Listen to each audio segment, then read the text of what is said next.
Hi there, folks. I want to share some ideas around the concept of betrayal. I think most people have experienced betrayal in their lives. It can come in many forms. It could be experiencing an infidelity with a partner or a loved one.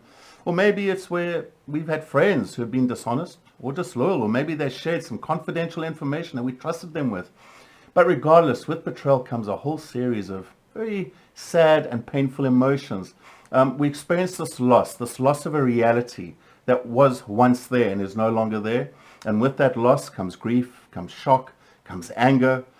And what we can do is we can start reliving that betrayal every day of our lives, trying to make sense of it. And sometimes there's just no sense that we can make of it.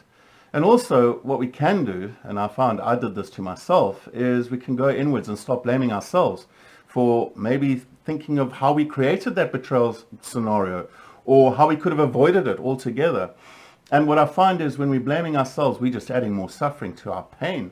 So how do we actually work with betrayal? Well, we'd all love to turn off that pain with the magic button. So the first step for me is what I've been working with is to accept the pain, and it's incredibly uncomfortable, but to actually fall into the pain. And with that comes the magnification of the sadness. And yes, to allow oneself to cry, to allow oneself to feel this loss.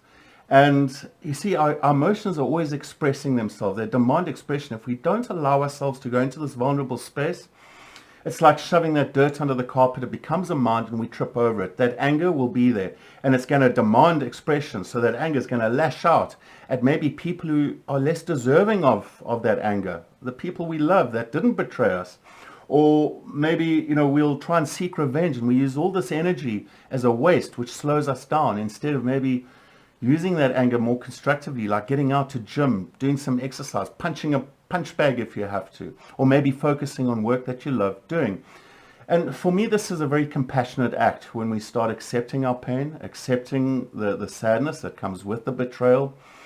And I feel it's also about watching those thoughts that can turn inwards, doing those mindful meditations just to break that thought, but to be aware of them, watch them, notice them, and not believe those thoughts, because most of the time they are lying to us. They're trying to protect us, but it's not the truth. It's trying to shield us, put armor around us. And with that, I feel is also a vital part is the armor, is to let go of that armor, the vulnerability to still trust that people are capable of doing anything and everything, because we can say to ourselves, well, I'll never trust anyone again.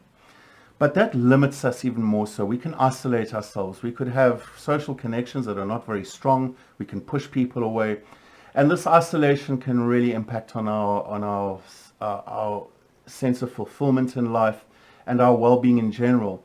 And it does take a lot of courage to keep moving forward, to still have that trust in place. Sure, be discerning.